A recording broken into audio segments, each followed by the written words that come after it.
देखो question number 4 है हमारे पास, क्या लिखा है, prove that the following functions do not have maxima और मिनिमा। तो कौन कौन से फंक्शन, एक फंक्शन है f x is equals to exponential of x, दूसरा फंक्शन है लॉग एक्स,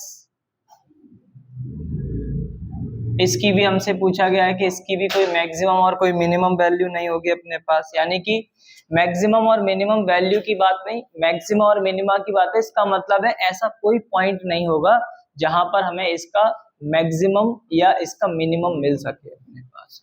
तीसरा फंक्शन और दिया गया है, that is x cube plus x square plus x plus 1।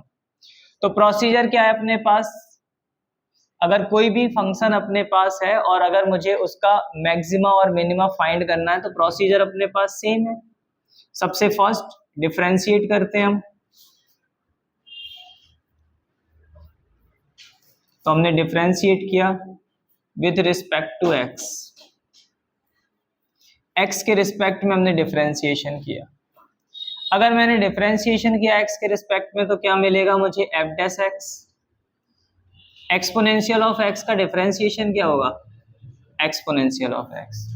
अब मैं क्या चाहता हूं, exponential of x is equals to 0, जो कि पॉसिबल ही नहीं है। मतलब हमारे पास एक्स की कोई भी रियल वैल्यू हम ढूंढते रहे, है ना, हमारे पास एक्स की किसी भी रियल वैल्यू के लिए क्या नहीं मिलेगा, एक्सपोनेंशियल ऑफ एक्स 0 के इक्वल मिल ही नहीं सकता है। ठीक है, for x element of R it is impossible. तो जब हमारे पास क्रिटिकल पॉइंट नहीं आ रहा है, तो क्रिटिकल पॉइंट नहीं आया, क्रिटिकल पॉइंट आएगा तभी तो हमारे पास क्या है, मैक्सिमा और मिनिमा मिलेगा। क्रिटिकल पॉइंट नहीं तो मैक्सिमा मिनिमा नहीं। अब सेम अगर हम इसी तरीके से log x के लिए देखें तो log x में भी वही सेम कंडीशन अपने पास कि डिफरेंशिएशन ऑफ log x क्या होगा, 1/x। अब 1/x को भी अगर मैं इक्वल में 0 रखता हूं तो हमारे पास x की किसी भी पॉसिबल वैल्यू के लिए क्या नहीं मिलेगा मुझे, 1/x 0 के इक्वल मिल ही नहीं सकता, है ना।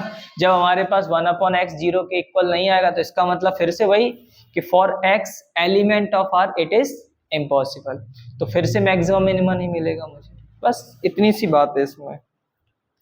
ऐसे थर्ड वाला होगा उसमें भी अपन को क्या है, बस नॉन रियल रूट्स हैं अपने पास। अब देखो क्वेश्चन नंबर 5 देखते हैं, find the absolute maximum value and absolute minimum value of the following function in the given intervals. एक इंटरवल गिवन है अपने पास और उस इंटरवल में हमसे एब्सोल्यूट मैक्सिमम और एब्सोल्यूट मिनिमम फाइंड करने के लिए कहा गया है। तो हमने क्या किया, जैसे क्वेश्चन नंबर फर्स्ट है तो एफ एक्स क्या दिया गया हमारे पास, एक्स क्यूब दिया गया है। इंटरवल क्या दिया गया हमारे पास, -2 से लेकर के +2 के बीच में। सबसे पहला काम differentiate with respect to x, तो एफ एक्स का डिफरेंशिएशन होगा f dash x, x cube का डिफरेंशिएशन होगा 3x²। फिर क्रिटिकल पॉइंट फाइंड करते हैं तो f dash x is equals to 3x², किसके इक्वल होगा, 0 के इक्वल। यहां से अपने पास आएगा x की वैल्यू भी क्या आएगी, 0 ही आएगी। ठीक है, तो इसका मतलब है कि हमारे पास एक क्रिटिकल पॉइंट मिल गया है। अब सेकंड काम क्या है हमारे पास, एफ डबल डैश एक्स। अगर एफ डबल डैश एक्स मैंने फाइंड किया तो मुझे क्या मिलेगा, यहाँ पर 6x मिलेगा। अच्छा, अगर मैं x की वैल्यू 0 पुट करता हूं यहाँ पर तो एफ डबल डैश एक्स की वैल्यू भी हमें क्या मिलेगी, 0 मिलेगी। तो ना तो हमें ग्रेटर देन 0 मिल रहा है ना ही लेस देन 0 मिल रहा है। ग्रेटर देन 0 और लेस देन 0 होता तो हम बता सकते थे कि हमारे पास ये मैक्सिमा होगा और ये मिनिमा होगा। अच्छा, जब हम इस कंडीशन को फॉलो नहीं कर पाते, जैसे f double dash x is equals to 0 at x is equals to 0, तो हमारे पास ना मैक्सिमा है ना ही मिनिमा है इस कंडीशन में। ठीक है, अब इसी चीज को अगर मुझे यहां नॉर्मली देखना होता तो मैं ऐसे भी देख सकता हूं कि ये 0 है, हमारे पास -2 से लेकर के +2 के बीच में, ठीक है। 0 से 2 तक अगर हम आगे बढ़ते हैं तो हमारे पास यहाँ जो वैल्यू मिलेगी वो कैसी होगी अपने पास, इस कंडीशन में f' की वैल्यू क्या होगी, पॉजिटिव, ठीक है। यहाँ भी अपने पास वैल्यू कैसी आएगी, पॉजिटिव आएगी, आएगी पॉजिटिव। रीजन x² है अपने पास, तो अगर हम कोई भी नेगेटिव वैल्यू रखें चाहे पॉजिटिव वैल्यू रखें, x² तो पॉजिटिव ही होना है, तो 3x² भी अल्टीमेटली क्या बनेगा, पॉजिटिव। तो दोनों ही अपने पास कैसे हैं, मैक्सिमम है, मतलब सॉरी इंक्रीजिंग है अपने पास। तो अगर मैं यहाँ से इंक्रीजिंग है तो इस कंडीशन में मैंने यहाँ से देखा कि हमारे पास इस कंडीशन में जो ग्राफ होगा वो कुछ इस तरीके से चल रहा होगा कि वैल्यू के बढ़ने पर अपने पास वैल्यू बढ़ रही है, घटने पर अपने पास घट रही है। तो फंक्शन अपने पास अल्टीमेटली कैसा है, स्ट्रिक्टली इंक्रीजिंग फंक्शन है अपने पास, है ना। स्ट्रिक्टली इंक्रीजिंग है, इसका मतलब क्या है कि फंक्शन हमारे पास ओवरऑल जैसे जैसे आपका x की वैल्यू बढ़ती जाएगी उसकी वैल्यू मैक्सिमम होती जाएगी, और जैसे जैसे x की वैल्यू घटती जाएगी वैसे वैसे हमारे पास f(x) की वैल्यू भी कंटिन्यूसली घटती जाएगी, ठीक। अब मुझे तो एब्सोल्यूट मैक्सिमम एब्सोल्यूट मिनिमम चाहिए था, तो इसका मतलब है कि इसका फार राइट पॉइंट जो होगा वो हमें मैक्सिमम वैल्यू देगा और फार लेफ्ट पॉइंट जो होगा वो हमें मिनिमम वैल्यू देगा। तो अब यहां से चेक करते हैं, एग्जैक्टली मैंने देखा यहां पर f2 पर मुझे मिलेगा 2³ दैट इज 8, f-2 -2 का क्यूब दैट इज -8। तो हमारे पास मैक्सिमम वैल्यू जो है वो क्या आ रही है, 8, मिनिमम वैल्यू जो आ रही है वो -8। तो ये हमारा इस कंडीशन में क्या है, एब्सोल्यूट मैक्सिमम, और ये हमारे पास इस समय क्या है, एब्सोल्यूट मिनिमम।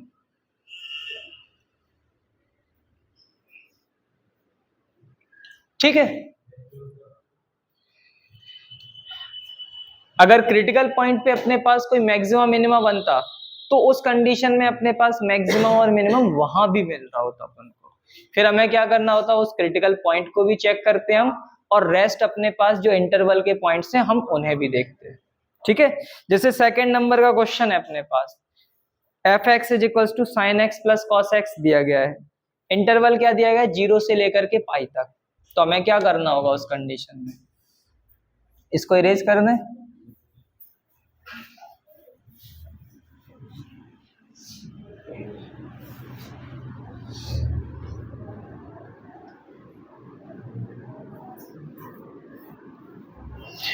तो देखो मेरे पास क्या लिखा है, सेकंड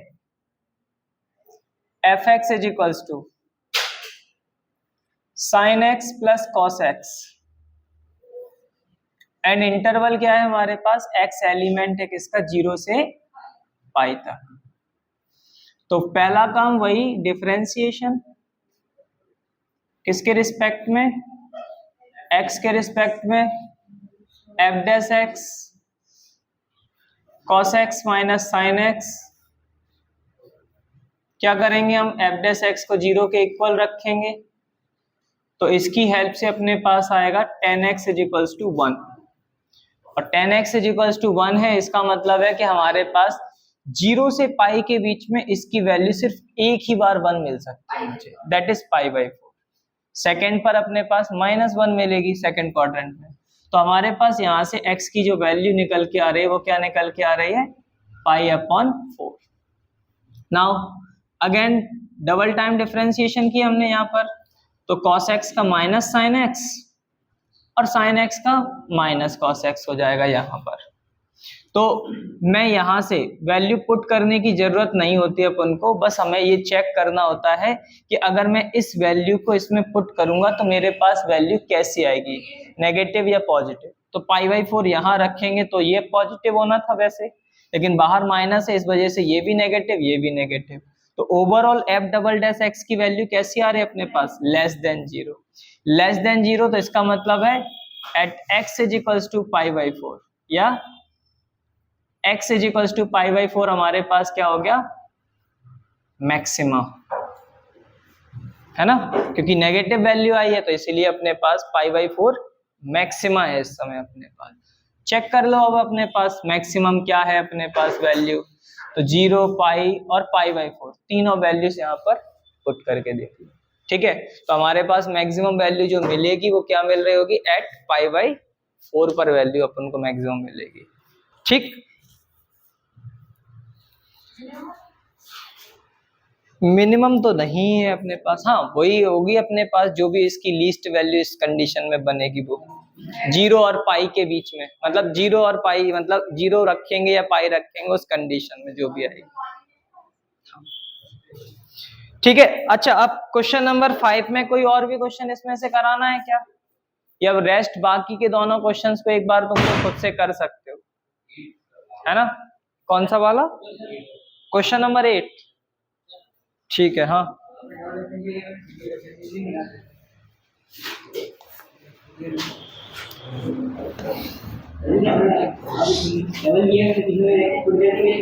पर मैंने बोल रखा है भाई कि मैक्सिमा और मिनिमा की कंडीशन के लिए डबल टाइम डिफरेंशिएशन से चेक कर लो एक बार। ये तो मैं पहले भी कह चुका हूं कि हमारे पास डबल टाइम डेरिवेटिव्स की जगह पर हम वन टाइम डेरिवेटिव से भी मैक्सिमम मिनिमम बता सकते हैं। ठीक है, तो देखो क्वेश्चन नंबर 8 में क्या लिखा है, at what points in the interval 0 to 2 pi the function f(x) क्या दिया गया अपने पास, sin 2x दिया गया है, इंटरवल क्या दिया गया है अपने पास 0 से 2 पाई। अच्छा अगर देखो यहां अपने पास नॉर्मली देखा जाए तो मुझे तो पता है कि भाई मैक्सिमम वैल्यू की बात की जाए या मिनिमम वैल्यू की बात की जाए, साइन अपने पास एक फंक्शन ऐसा है जिसकी वैल्यू अपने पास ऑलवेज -1 से लेकर के +1 के बीच में लाई करते रहते हैं, इवन -1 और 1 भी मिलता है अपन, है ना। तो अगर अपने पास साइन ये x के लिए ये कंडीशन दी गई तो 2x के लिए 0 से 4 पाई हो रहा होगा, 2 रिवॉल्यूशन ही तो हो जाएंगे अपने पास, लेकिन मिलेगी तो वैल्यू फिर भी हमें -1 से लेकर के +1 तक ही। तो वैसे तो अगर मेरे पास ये क्वेश्चन एमसीक्यू में आए तो हमें क्या है कि क्या इसे डिफरेंशिएट करने की जरूरत पड़ेगी भी, बिल्कुल नहीं पड़ेगी। हाँ हो सकता है कि हमारे दिमाग में उस समय ना आए तो हम हो सकता है टाइम वेस्ट कर सकते हैं अपना, लेकिन थोड़ा सा लॉजिकल बने रहना, ताकि क्या है कि हम sin 2x को देखा, हमें पता है कि sin की वैल्यू -1 से 1 के बीच में लाई करती है, तो इस कंडीशन में अपने पास इसकी मिनिमम वैल्यू मुझे क्या मिलेगी -1, मैक्सिमम वैल्यू मुझे क्या मिलेगी +1। तो चाहे कोई भी तुम मैक्सिमम ढूंढ लो साइन का, वो अपने पास 1 से ज्यादा तो नहीं मिल सकता, यही सेम कॉस के लिए कंडीशन है। ठीक है, हाँ tan की बात हो अपने पास तो अपने पास अलग है कि वो -∞ से लेकर के +∞ तक मिलेगा मुझे।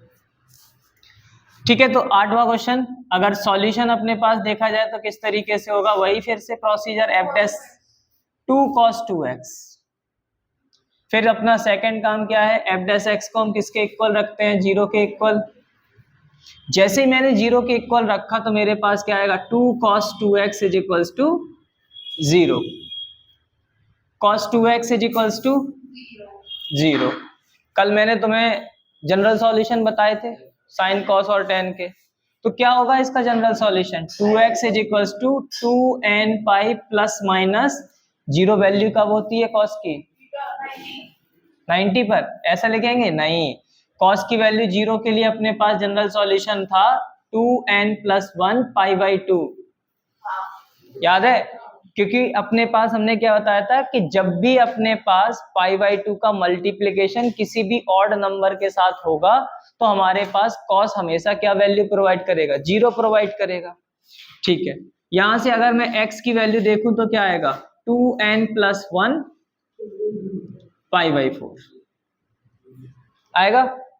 अब 0 से लेकर के 2 पाई के बीच में इस कंडीशन के हिसाब से मेरे पास कितने सारे पॉइंट्स मिल सकते हैं, एक पॉइंट कैसे मिलेगा, एक से ज्यादा पॉइंट मिलेंगे मुझे, हाँ ऐसे करके वैल्यू पुट करेंगे। अच्छा वेरी गुड। तो देखो n = अगर मैंने 0 रखा तो मुझे एक पॉइंट तो मिलेगा, सीधी सी बात है π/4। ठीक है, दूसरा अगर मैं n की जगह पर क्या रख देता हूं 1 रख देता हूं तो अपने पास आएगा 3π/4। फिर अपने पास नेक्स्ट 5π/4 एंड 7π/4। तो मेरे पास क्रिटिकल पॉइंट्स कितने आ गए? ये 4 क्रिटिकल पॉइंट्स आ गए अपने पास। और अब फिर इसके बाद मैक्सिमा मिनिमा चेक करने के लिए डबल टाइम, यानी कि second order derivative. Second order derivative -2, अब cos 2x है तो -2 sin 2x, अब ऑलरेडी एक 2 था तो इसलिए -4 sin 2x हो गए। अब अगर मैं यहां पर वैल्यूज को पुट करता हूं, है ना, यहां वैल्यूज पुट करता हूं तो मेरे पास क्या हो जाएगा? इस कंडीशन में वैल्यूज देखनी है कि क्या क्या अपने पास बन रही हैं। सारी नेगेटिव आएंगे। क्यों? देखो अगर हम π/4 रखेंगे, हाँ, तो बस उसके हिसाब से हमें क्या करना है, यहाँ पर बताना है कि जब पॉजिटिव आएगी तो इसका मतलब वो मिनिमम पॉइंट्स हैं, और जब नेगेटिव आएगी तब हमारे पास मैक्सिमम पॉइंट होगा। ठीक है, तो हम बता सकते हैं कौन मैक्सिमम कौन मिनिमम है अपने पास। क्लियर? समझ में आया कि क्या करना है अपन को इस क्वेश्चन में?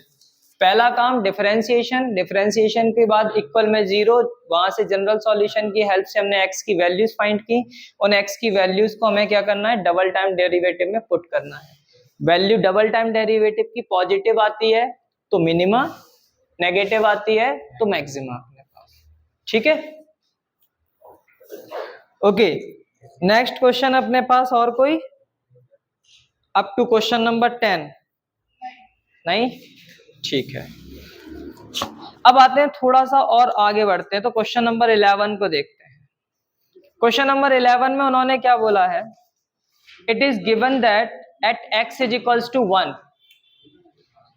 देखो उन्होंने क्या बोला है कि at x is equals to 1 the function attain its maximum value, है ना।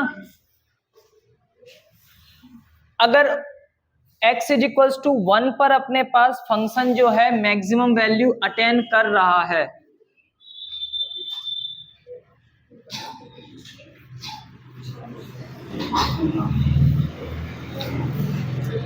देखो ये क्वेश्चन अपने पास ये क्वेश्चन अपने पास सीधा सीधा किस पर बेस्ड है कि तुमने कॉन्सेप्ट को कितने बेटर तरीके से सुना है ना। अगर हमने कॉन्सेप्ट को बहुत बेटर तरीके से सुना तो ही हम कर पाएंगे ये question.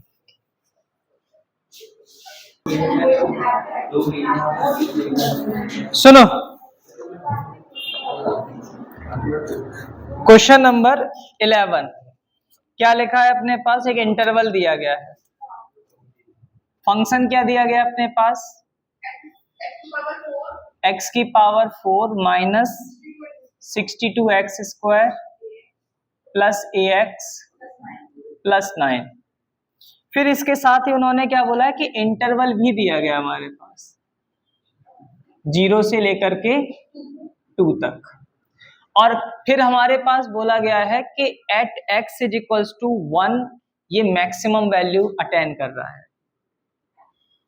Eight x is equals to 1 it attains maximum. सिर्फ इतने शब्दों को पढ़ करके हमारे दिमाग में क्या क्लिक होना चाहिए? अच्छा, तुमसे पहले और लोगों से पूछता हूँ। हाँ बताना सेवा, क्या कुछ क्लिक हो रहा है तुम्हारे दिमाग में?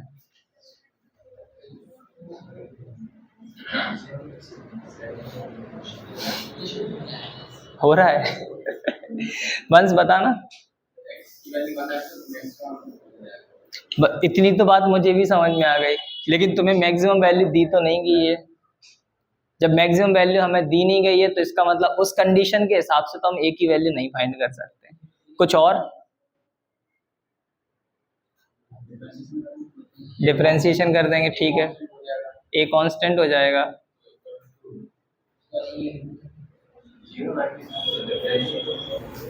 अच्छा देखो, अगर तुमने नोटिस किया हो अब तक के सारे क्वेश्चंस में, तो हमने क्या बताया था? मैक्सिमा और मिनिमा हमें कब मिल रहे थे? जब हमारा क्रिटिकल पॉइंट निकल रहा था। तो अगर अपने पास x इज इक्वल्स टू 1 पर ये मैक्सिमम वैल्यू अटेन कर रहा है तो इसका मतलब तो इसका मतलब है x इज इक्वल्स टू 1 जो है वो हमारा क्या होगा, मैक्सिमा होना चाहिए।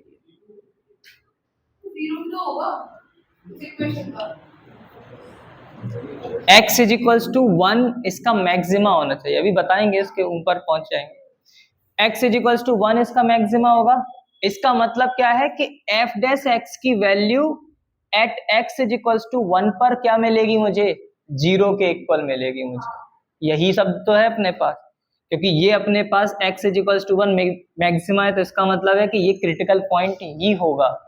अगर क्रिटिकल पॉइंट नहीं होता तो फिर अपने पास एब्सोल्यूट मैक्सिमम या एब्सोल्यूट मिनिमम वैल्यू कहाँ मिलती, 0 या 2 पर मिल रही होती है अपन को, ठीक है। लेकिन यहां मिल रही, इसका मतलब है कि ये हमारा क्रिटिकल पॉइंट है, ठीक। तो हमने डिफरेंशिएट किया किसके रिस्पेक्ट में, x के रिस्पेक्ट में, तो f dash x 4x cube 124x और प्लस a। अब f डैश 1 किसके इक्वल होगा, 0 के इक्वल। तो जैसे ही मैंने f डैश 1 की जगह पर 0 रखा तो ये वैल्यू आई 4, ये minus 124 plus a is equals to 0 plus 120।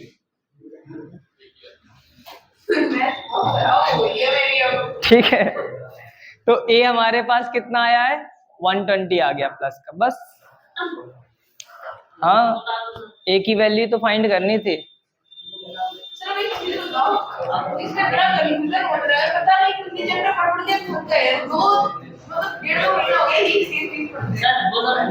कोई दिक्कत नहीं, एक और बार पढ़ लो।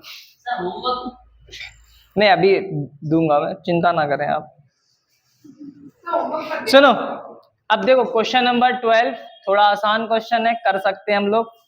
क्वेश्चन नंबर 13 समझने की कोशिश करते हैं। सुनो सुनो सुनो सुनो, question number 13, question number 14, question number 15 and question number 16। इन 4 क्वेश्चनों का अपने पास जो कॉन्सेप्ट है वो सेम है, तो इनमें से एक क्वेश्चन करेंगे, बाकी के 3 क्वेश्चन अपन एज अ होमवर्क के रूप में देंगे। ये बात गलत है क्या? साधारणतः तुम पढ़ ले तो मुझे कोई दिक्कत थोड़ी है, सामान्य तौर पर अगर आप पढ़ लें तो मुझे कोई दिक्कत थोड़ी है, बट मजबूर कर रहे हैं आप लोग।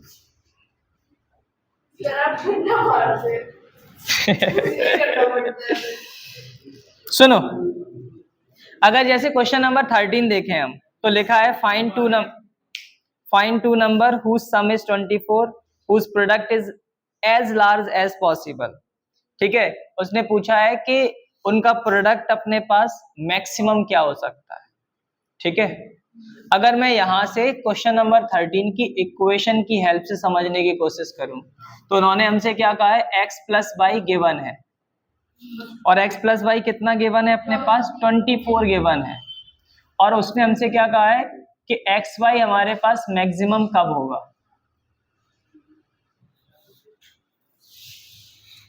है ना। एक्स वाई अपने पास मैक्सिमम कब होगा, x इंटू वाई। तो इसका मतलब है कि इसे हम फंक्शन बनाएंगे एक x के टर्म्स में। कैसे बना सकते हैं, अगर x अपने पास देखा जाए तो सिंपल, y को मैं लिख सकता हूं 24 माइनस एक्स, तो x इंटू वाई को मैंने fx कंसीडर कर लिया। अब x इंटू वाई, इसका मतलब क्या है, x इंटू 24 माइनस एक्स। अब हमारे पास एक फंक्शन आ गया minus x square plus 24x।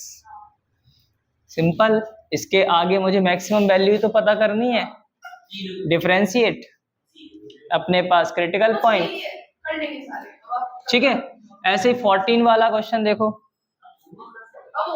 15 वाला, अब मुझे 17 बताने दो फिर।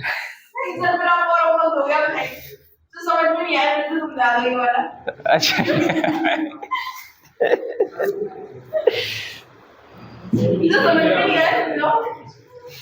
नहीं, मैं नहीं करा रहा हूँ 17, छोड़ दे रहा हूँ मैं।